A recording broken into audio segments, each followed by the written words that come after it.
Vous êtes sur France 24, c'est l'heure du Journal de l'Afrique. Soyez les bienvenus. À la une, le pape poursuit sa visite au Cameroun à Bamenda. Dans cette ville de la zone anglophone du nord-ouest du pays, il a exhorté à la paix alors que la zone est en proie à un conflit entre le pouvoir central et les séparatistes qui dure depuis 10 ans.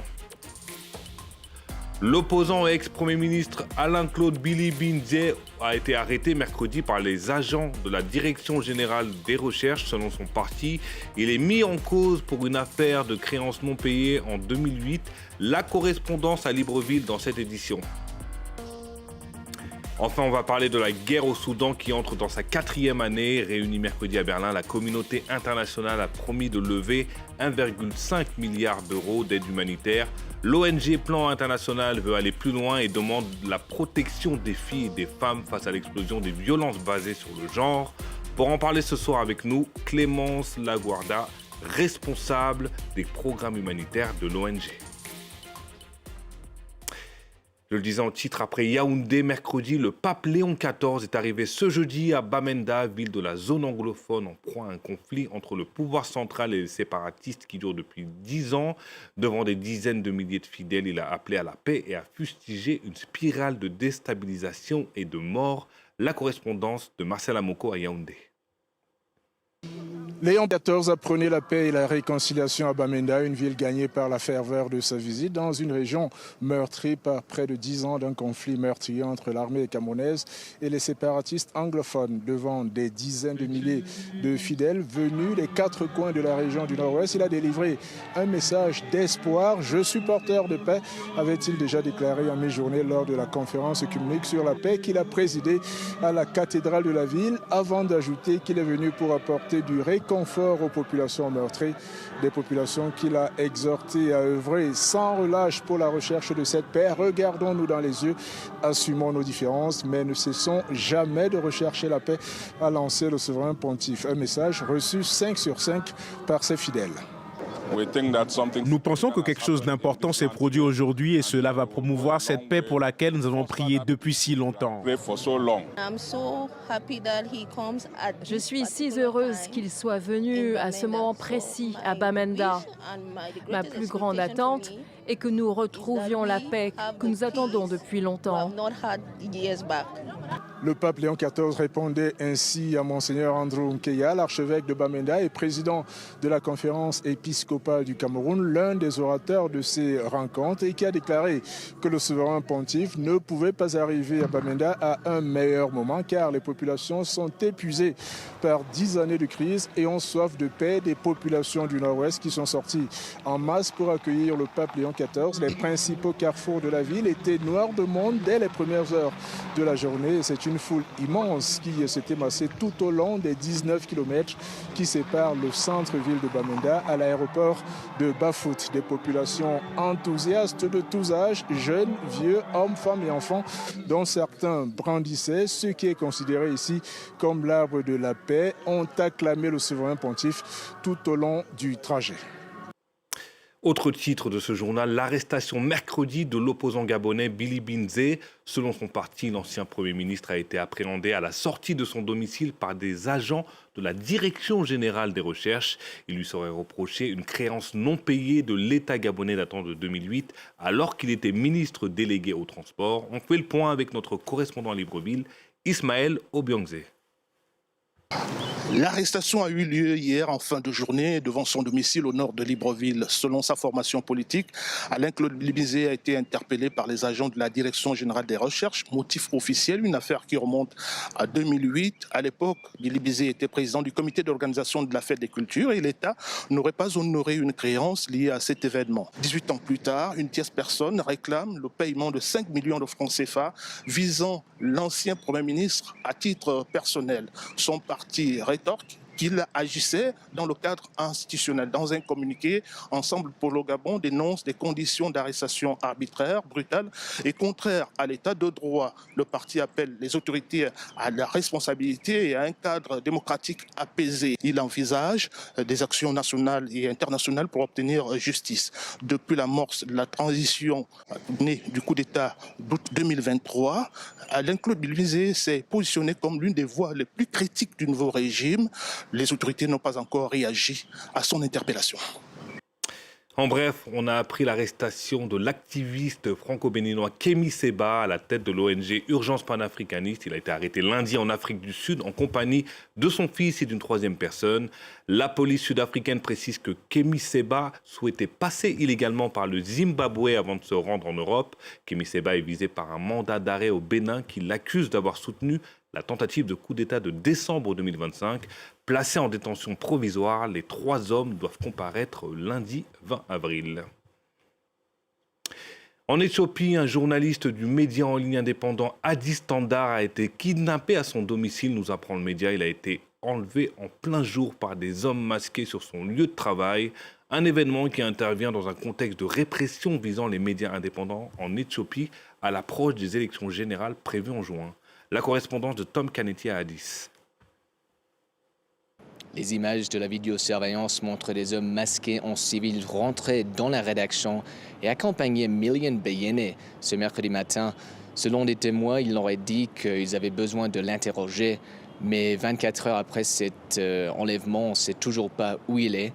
Addis Standard a mené des efforts pour essayer de le trouver, mais la police de Addis Abeba et la police fédérale disent qu'il n'est pas sous leur garde. C'est un enlèvement qui intervient dans un contexte où la liberté de la presse ici devient de plus en plus restreinte, surtout à l'approche des élections de juin. L'Economist, Reuters, Deutsche Welle ont tous eu leur accréditation révoquée et Addis Standard reste l'un des derniers médias locaux indépendants. L'Éthiopie, c'est le pays qui emprisonne le plus de journalistes en Afrique subsaharienne après l'Érythrée. 1,5 milliard d'euros d'aide humanitaire pour le Soudan, c'est la promesse faite par la communauté internationale réunie mercredi à Berlin, mais il y a urgence. Alors que le pays entre dans une 4e année de conflit, la moitié de la population, soit plus de 20 millions de personnes, souffrent de la faim aiguë. Face à cette urgence, l'ONG Plan International tire la sonnette d'alarme et a appelé à une action coordonnée des États. Pour en parler ce soir dans votre journal de l'Afrique, Clémence Laguardia, bonsoir. Bonsoir. Alors, vous êtes responsable des programmes humanitaires de l'ONG. Merci d'avoir accepté notre invitation. Je le disais, dans le communiqué de presse qui date du 13 avril, soit avant la conférence de Berlin, vous réclamiez un financement de 2,49 milliards d'euros. Comme je l'ai évoqué, 1,5 milliard d'euros ont été promis. Est-ce que vous êtes déçu ou satisfait de ce montant ? Alors, par rapport à la conférence qui avait lieu la 2e année, c'est mieux. On sait toutefois que les besoins augmentent de façon presque quotidienne, qu'ils vont continuer à augmenter. Et donc, pour l'instant, c'est insuffisant. Les 2 milliards que Plan International a cités, c'est en fait pour répondre aux besoins les plus essentiels qui sont actuellement présents au Soudan. Et vous le disiez, oui, les besoins essentiels, parce que les chiffres, ils sont plus qu'alarmants aujourd'hui. 34 millions de personnes nécessitent aujourd'hui une aide, dont 15 millions d'enfants. Près de 12 millions de personnes sont exposées à des violences de genre, notamment des viols et agressions sexuelles. C'est un aspect de la guerre qui est largement sous-médiatisé et sur lequel vous souhaitez faire la lumière. Oui, tout à fait. À l'heure actuelle, la crise au Soudan, c'est la crise de tous les superlatifs. C'est la pire crise humanitaire, c'est la pire crise alimentaire et c'est la pire crise de protection. Les enfants, les filles et les femmes sont extrêmement vulnérables face à la situation dramatique. Et on sait, c'est désormais documenté, que la plupart des femmes et des filles sont victimes d'agressions sexuelles et que le viol est utilisé régulièrement comme arme de guerre. Et justement, Plan International Soudan a mené une analyse du genre au Darfour du Nord, dans lequel vous mettez en lumière l'isolement extrême dans lequel vivent les adolescentes des localités de Tawila et Dar el-Salam. Est-ce que vous pouvez nous donner des exemples concrets et parlants pour qu'on essaie de comprendre cet isolement et comment ça a un impact sur l'isolement de ces jeunes filles ? Oui, bien sûr, les jeunes filles, en fait, face aux risques qui sont présents, le camp de Tawila, c'est plus d'un demi-million de personnes qui vivent dans des conditions extrêmement précaires. Et en fait, même le fait de se rendre à un point d'eau, d'aller chercher de la nourriture sur une distribution alimentaire va présenter des risques. On sait que la promiscuité, que les gens vivent extrêmement proches les uns des autres, crée des risques pour les femmes et les filles dans n'importe quel contexte, mais encore plus quand c'est des contextes de crise et que les familles sont extrêmement sous pression. Du coup, une des mesures de mitigation, finalement, c'est que les filles et les jeunes filles restent chez elles. Elles ne disposent pas d'espaces dans lesquels elles peuvent se réunir, d'espaces sûrs. Et du coup, c'est une isolation extrême. Et on sait aussi que face à la pauvreté, face au dénuement, de plus en plus de familles font le choix de marier ces filles-là, qui sont encore des enfants, de façon précoce. Ça a des répercussions et ça aura des répercussions sur l'intégralité de leur vie. Ce qu'on sait aussi, c'est que ces populations qui se retrouvent, entre autres à Taouila, c'est des populations qui ont fui El Fasher dans des situations extrêmes, que le déplacement a été extrêmement difficile. C'est des populations qui sont arrivées traumatisées, à bout de force. Et il y a eu un nombre incroyable de violences sur la route du déplacement. Donc c'est des jeunes filles qui ont besoin de prise en charge. Or, cette prise en charge, elle est quasiment inexistante de nos jours. Et comment les sortir de leur isolement ? Comment les prendre en charge ? Il y a, bien sûr, l'argent peut être une solution, mais au-delà de l'argent, qu'est-ce qu'on peut faire, c'est ce que vous pouvez faire pour aider ces jeunes filles ? Oui, ça va être effectivement d'avoir de l'argent pour répondre à ces besoins spécifiques. Ça va être mettre en place, encore une fois, des espaces sûrs qui accueillent les jeunes filles, où elles peuvent se confier, elles peuvent faire face à du personnel qualifié de leurs difficultés. Ça va être aussi d'avoir des services de santé avec des services spécialisés qui peuvent prendre en charge les suites d'un viol, de prendre en charge la situation médicale et de garantir des soins pour de la santé psychologique aussi. Mais tout ça, c'est un package d'activités qui est important, qui demande des financements, qui demande du personnel qualifié et qui ne peut pas être sur des financements courts. Il faut aussi des financements longs parce que ça va être une prise en charge qui va être faite sur le long terme si on veut qu'elle ait un véritable impact. Et vous, en tant qu'ONG, vous avez travaillé sur plusieurs crises. Est-ce que vous estimez que la crise soudanaise, depuis le début de la guerre, est une crise qui est sous-médiatisée, qui est mise sous le tapis, qui n'est pas assez mise en lumière en rapport à ce qu'on disait, c'est la crise la plus alarmante du monde ? Je pense que oui. Et effectivement, c'est une crise qui a subi toutes les autres crises et qui a régulièrement, du coup, est passée au deuxième plan. Malheureusement, quand on parle du Soudan, c'est qu'il est déjà trop tard et c'est qu'on a atteint un nouveau pic d'horreur. Ça a été la prise d'El Fasher, ça a été quand même des civils qui sont restés pendant 500 jours dans des conditions de siège. Et c'est finalement quand ce siège a été levé, quand l'horreur a été révélée, qu'on en a parlé. On en parle aussi quand on atteint des pics de famine dans diverses régions. Mais en fait, ça, les habitants du Soudan le subissent tous les jours de façon répétée et il y a besoin de faire plus, il y a besoin d'en parler et surtout il y a besoin de mettre en place des actions concrètes pour que ça arrête de continuer à s'empirer. Je ne pense pas que les habitants du Soudan à l'heure actuelle, de ce qu'on entend de nos équipes, de nos collègues, ils ne peuvent pas vivre un 4e anniversaire. Il faut que des choses soient faites. Malgré tout, sur le plan politique, ça reste figé, on est sur le statu quo, le pays est quasiment virtuellement divisé. Très rapidement, parce qu'il ne reste pas beaucoup de temps, est-ce que vous avez encore de l'espoir pour ces populations ?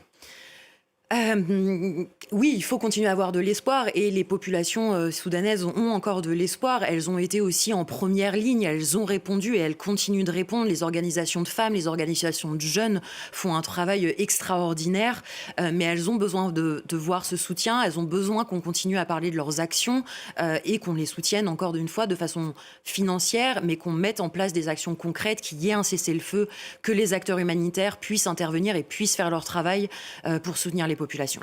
Et on espère que cette guerre n'ira pas au-delà de la 4e année, comme vous l'avez dit. Merci beaucoup, Clémence Laguarda. Je rappelle que vous êtes responsable des programmes humanitaires de l'ONG Plan International. Merci beaucoup. Merci d'avoir été sur le plateau de Journal de l'Afrique de France 24. Merci à vous. Merci beaucoup. Merci à vous, chers téléspectateurs. Merci de nous avoir suivis. Restez sur France 24 car l'information continue.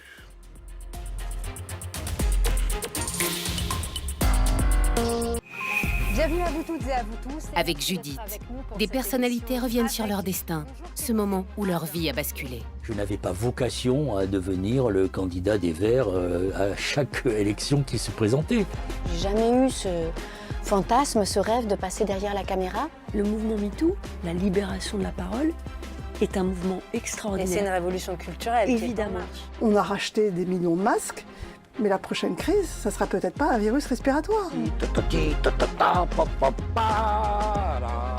Avec Judith, en exclusivité sur la chaîne YouTube de France 24 et toutes les plateformes de podcast.